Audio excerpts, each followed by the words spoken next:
oh, saya tak ada harapan lah kat UTM. Sebab apa? Sebab I failed my PhD and I don't think I can climb back. My age is only 37. Yeah? So, don't feel disappointed. You must read history. Einstein failed his first PhD. Yeah? Who says that Einstein is stupid? Siapa yang tak fail PhD, you are better than Einstein. Siapa yang baru fail sekali PhD, you are equivalent to Einstein. And you must do something else. Ya, buat benda tu. So, please read history and please get yourself motivated. Cari benda yang menaikkan semangat kita. Therefore, you have to love and passion. You buat kerja dengan love and passion. Datang ke UTM, love and passion. Saya datang ni sebab saya seronok kerja dengan UTM. Ya. Dan saya nak umumkan ada seorang sahabat kita, Profesor Hamdan, telah ditawarkan jawatan sebagai TNC di sebuah universiti. Ya. Sebab dia love and passion pada universiti, no minister, I will stay in UTM. Satu tepukan gemuruh kepada Hamdan. Mana Hamdan ni? Hamdan mana? Wakil isteri ni lah. Jadi kita nak orang macam tu. This is history. Siapa yang tolak tawaran, let me know. So we want to give them gift next time. Ya. Sebab dia nak datang UTM sebab walaupun gaji sikit tinggi di sana, walaupun kedudukan sikit tinggi, tetapi they feel the love is flourish in UTM. Yeah? That's very important. And gratitude, kita kena bersyukur. Tuan-tuan ni hebat. Kampus kita hebat. Kalau tuan-tuan pergi ke Qatar dalam keadaan duit dia berbilion-bilion, our campus is much better. You tanyalah siapa pergi Qatar University. You tanyalah siapa pergi ke Taibah University. You tanya siapa pergi ke King Sound University. We are much better despite we have less money. Yeah, in terms of facilities, in terms of environment, in terms of the beauty of the campus, we are much better. Therefore, we must say syukur alhamdulillah. Hari-hari buka mata datang ke UTM, alhamdulillah saya nak pergi kerja.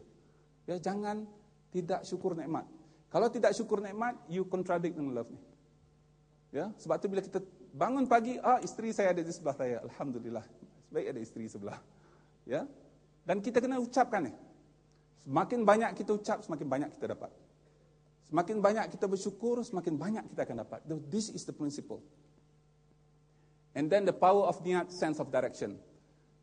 Kalau tuan-tuan ingat, daripada saya menjadi Naib Chancellor, the first thing saya sebut ialah what is our purpose? Why are we here? What are we going to do? This is very important. Power of niat, sense of direction. Saya dah sebutkan ini banyak kali tapi saya nak ulang balik.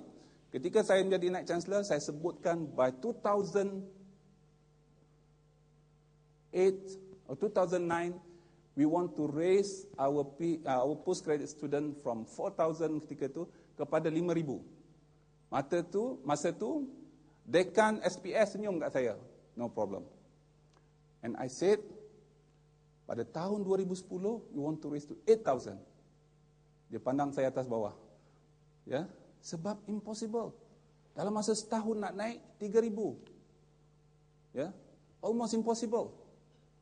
Yes, impossible if you are not thinking outside the box. If you are thinking the same growth pattern, the same way of doing things, the same way we operate, sama. Tetapi kalau kita ubah macam mana? We don't follow the same pattern. We create a new pattern. Ya, kita cari cara lain. Macam mana kita nak buat benda tu? Kita letakkan target. Sebab itulah penting target ini. Alhamdulillah tahun lepas bukan 8,000 kita dapat tuan-tuan. Kita dapat 9,100. Tepuk tangan gemuruh. Terlebih 1,100. Di tahun ini pening kepala. Sebab sasaran kita pada tahun 2011 ni 9,000. Terpaksa naikkan lagi 400. Jadi 9,500. Jadi cantiklah kita punya diagram tu. Kita punya flow of student coming to UTM. Saya nak sebutkan satu lagi. Ini pengalaman pribadi saya. Saya adalah seorang anak kampung. Sekolah menengah di sekolah yang tuan-tuan tak pernah dengar. Ya. Sekolah menengah Camp Terendak. Ada sekolah menengah Camp Terendak ni? Tak ada ya? Sekolah menengah Ghaffar Babur. Ada sekolah Ghaffar Babur? Tak ada. Kemudian tentang macam mana alhamdulillah dapat masuk UTM. Jadi dalam hidup saya tak pernah masuk ke kampus universiti sebelum hari saya mendaftar ke UTM. Itulah hari pertama saya masuk universiti. Nama universiti itu UTM. Ya. Jadi bagi saya ni Masuk universiti itu sesuatu benda yang besar lah. Ya? Sesuatu benda yang tak pernah difikirkan oleh ibu saya, bapa saya. Sebab mak saya dulu minta saya jadi cikgu. Jadi cikgu bagus, dia kata, boleh duduk kampung. Nanti lembu dia, itik dia, ada orang jaga. Jadi, saya pun tak apalah, dia kata. Then, selepas saya buat PhD, saya ada menghadapi masalah inferiority complex. I tell you the truth. Ya? Sebab sebahagian besar daripada kawan saya, yang saya berkawan, mereka ni daripada top university. Some of them from Oxford University, some of them from Imperial College, some of them from MIT dan sebagainya. Jadi bila saya cakap dengan dia, saya tak boleh nak bayangkan, what is MIT? What is these top schools? Jadi dalam hidup saya bertekad untuk pergi ke universiti ini, dan not only to study, but also to be part of them. Ya? Apa yang saya buat? Saya letakkan nama Harvard University, sebab Harvard yang paling tinggi, dekat semua tempat yang saya tengok satu hari. Saya tengok benda tu 100 kali satu hari. 100 kali. You kena, jadi maknanya dalam diary you ada. Dalam ini semua ada. Atas meja ada, dekat rumah ada, tepi katil ada, semua ada. Perkataan tu ialah Harvard. Ya, Harvard. This is the power of niat. Dan 2009 ketika kerajaan nak hantar 5 orang pergi ke Harvard buat AMP, so I was selected. Ya, because ketika tu kriteria tu kena pada saya. Kriteria tu betul-betul kena pada saya. Sebab dia nak hantar orang bawah pada 45 tahun ke bawah, dan mereka ni mestilah dah turus. So berapa orang yang turus kat Malaysia ni yang umur 45? Seorang saja itu saya. Jadi I was selected because by default they must have sent me. That was the announcement made by Prime Minister to the public sector ketika itu. Dia kata kita akan hantar 45 tahun ke bawah yang paling senior dalam perkhidmatan awam. Jadi orang pun pandang kat saya, you are the only one. Ya. So this is the power of niat. The power of sense of direction. Ya, you kena sebut benda tu. Jangan kata, wah kenapa kita nak mengejar sesuatu benda yang tinggi? Boleh. There's nothing wrong with it. Sebab itulah tuan-tuan, daripada awal saya sebutkan perkara besar pada tuan-tuan. Supaya tuan-tuan jangan fikir benda kecil. Sebab tu saya sebutkan, jangan fikir nak lawan USM, jangan fikir nak lawan UKM. This is small to us. If you think about that, you are thinking within the box. Kita nak lawan, bukan nak lawan lah, kita nak bersaing dengan top universiti. Ya, kita kena sebut apa universiti itu. Tak boleh kata top universiti, kita mesti ada gambaran top universiti itu apa. Ya. Dan tuan-tuan mungkin tahu, akhir tahun lepas saya dilantik untuk menjadi Night President Harvard Business School Alumni Club of Malaysia. Ya. Bukan hanya itu, Vice President lagi. So they asked me to become President. No. Ya. Tunggu dulu. The other one is you give, you receive. Ini sangat penting. You give, you receive. You tolong orang, orang akan tolong you balik. Orang yang tak biasa buat paper, kita kena tolong dia. Supaya dia boleh buat paper. Tapi jangan sangkut nama dia. Sangkut nama dia tak memberi makna apa-apa. Kesian dia. Nak naik profesor tak dapat-dapat. Satu paper lagi perlukan. Tak apalah letak nama dia dalam paper saya. Tak boleh. You are not helping them. You are destroying them. Selepas daripada ni dia dah profesor, people thought he can teach others. And he's not. Tak boleh. Mesti kita buat betul-betul. You nak banyak duit, you bagi orang duit. Ya? Bukan tunggu saya dah banyak duit. Tak ada banyak duit. Istilah banyak duit itu sangat relatif. Banyak duit tu sekarang ni, banyak duit. Mana you boleh datang pakai baju cantik tu banyak duit lah tu. Kalau lah you ada, katalah dalam bank 34,530 sen. Bagi orang 3,000. InsyaAllah you dapat 30,000 lagi. Ya? That is the law of amal. Sebab tu Tuhan janjikan kepada kita, satu amal kita buat, Ustaz baca ayat Quran tu Ustaz, ada 700 tangkai.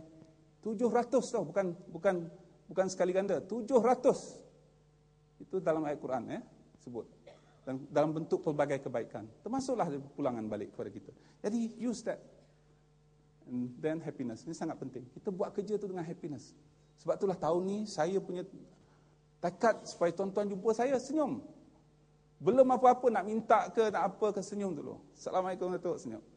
Saya nak minta pegawai keselamatan kita, lepas tabik saya, senyum. Tabiknya selalu Cik Alim ya. Boleh tak kita buat innovation ke Cik Alim? Ya, lepas bagi tabik hormat itu senyum. Ini tabik hormat ni muka macam nak makan orang. This is what I normally use. Ini adalah peta yang senang. Ya, saya sebutkan banyak kali, saya nak tuan-tuan ingat, tengok. Itu cara kita nak put your niat betul ataupun target betul. Kita tengok hari-hari, tengok sampai 1000 kali. Ya, sebab akhirnya dia akan datang pada kita. You boleh explain lah dengan berbagai cara. Ada orang kata law of attraction lah, the power, the secret lah, bla bla ya. But actually the same thing is, if you put a target, you believe in the target, insyaAllah you'll get it. Ya, apa pun. Ya, kalau tak percaya, target. Buatlah apa benda yang you nak tu. Lepas tu dalam masa setahun cakap dengan saya. Dan benda yang simple. Katalah tuan sekarang ni ada kereta kancil. Saya nak target dapat kereta Proton. Tak itu growth biasa. Targetnya ialah saya nak beli kereta Honda Accord. Nampak big jump. And orang kata mana dapat duit? Tak apalah, you target aja, you letak, you fikir, insya-Allah mudah-mudahan saya dapat kereta ni. Insya-Allah you boleh dapat. Ya. That's the power of mind. Saya dah sebutkan banyak benda ni. Saya harap saudara-saudara boleh fahamlah. Saya nak tambah yang di bawah ni. This will become research university. Di bawah ni, dulu tak ada happiness tau. Tolong tambah happiness. Dalam buku tu tak ada happiness. Ya. Kalaulah kita ada intangible kind ni, ini menyebabkan kepala kita mungkin pusing lah. Pening kepala. Buat paper pening kepala. Ya, buat itu pening kepala. Tulis surat adalah saya dengan ini tulis pening kepala dan sebagainya. Di bawah ni akan menyebabkan kita happy. Ya. Dan kita kena tunjuk kita happy. Kita mesti rasa yang kita happy. Cara nak happy paling senang sekali ialah dengan senyum. Sebab itulah kalau ada apa-apa isu pada diri kita, nombor satu, sebelum nak ambil air semayang, Ustaz selalu kata pergi ambil semayang. Kalau ada pejabat nak pergi ambil semayang pakai kasut mungkin susah Ustaz. Nombor satu, senyum. Senyum, ya. Jangan senyum sindir, senyum betul-betul ikhlas. Power of love. Ya, senyum dulu, ya apa hal, ya, dan sebagainya. Insya-Allah akan selesai. Kenapa saya sebutkan perkara ni tuan-tuan? Sebab banyak masalah organisasi disebabkan oleh orang tidak suka datang ke organisasi itu. Orang sentiasa nak keluar, mencari peluang untuk keluar, mencari masa untuk balik pukul 5 petang. Ya bila pukul 5 petang ni ada 3 minit lagi, lambatnya 3 minit, rasa 30 jam. Sebab nak balik. Tapi bagi mereka yang happy, dia kata apa cepat sangat pukul 5 ni? Cepat saya duduk-duduk, saya buat kerja sekejap je sampai pukul 5. Makna you happy. You tak ada pening kepala, tak ada sakit, tak payah pergi ambil atenolol dan paracetamol, tak payah. InsyaAllah. Berat badan akan terjaga, insyaAllah. Ya, true happiness. Happiness, ya. Dan saya nak sebutkan ni, slide saya mungkin yang terakhir lah. 2 yang terakhir. Ada satu buku yang ditulis oleh Zainah Mukhtar ni, saya share dengan tuan-tuan. Untuk kita stay young, nombor satu, kita kena ada mindset. That's number 1. Mindset. Kita mesti kata, I'm okay. Ya, saya boleh buat. Kalau berat badan sekarang 130 kg, kita target 100, saya boleh buat. Banyak di antara kita takut nak target. Kalau 30 tu, 30 kurang teruk lah saya. Sebab apa teruk? Kena beli baju baru. Memanglah teruk. Memang sampai bila akan jadi 130? Sebab you have putting a limit to yourself. You kata, okay, Alhamdulillah, I'm going to be macam saya lah sekarang kan. Nampak? Inilah baju yang saya terakhir akan pakai. Ya? Sebab baju ni dah lampau besar bagi saya. Saya akan kurangkan 6 inci baju ni. Jadi akan datang untuk bulan Mac nanti, saudara akan baju saya akan baju ikut sesuai kedudukan badan saya. Ya. Jadi saya baju ni nak siapa nak baju ni ambil. Bagi percuma. Yang kedua ialah kita kena jaga diet. Sebab itulah di fakulti sekarang kita dah minta supaya dekan, ketua jabatan, pengarah, apabila mesyuarat kita pastikan makanan kita adalah makanan yang seimbang. Bukan bermakna kita tak boleh makan mi, tak boleh makan, boleh, tapi seimbang. Dalam mi itu mesti ada komponen tertentu yang membolehkan dia makanan seimbang. Kalau tidak tuan-tuan, semakin banyak kita mesyuarat, semakin kembung perut kita. Ya, kita tak nak. Kita kena banyak makan buah, minum air kosong. Saya dah sebutkan, kalau boleh kita di fakulti atau di mana saja mesyuarat, air yang kita hidangkan itu adalah air yang tak ada gula. Dan terpulang kepada kita untuk isi gula kemudian. Dan kita tengok siapa yang isi gula. Kalau orang ambil satu, okey.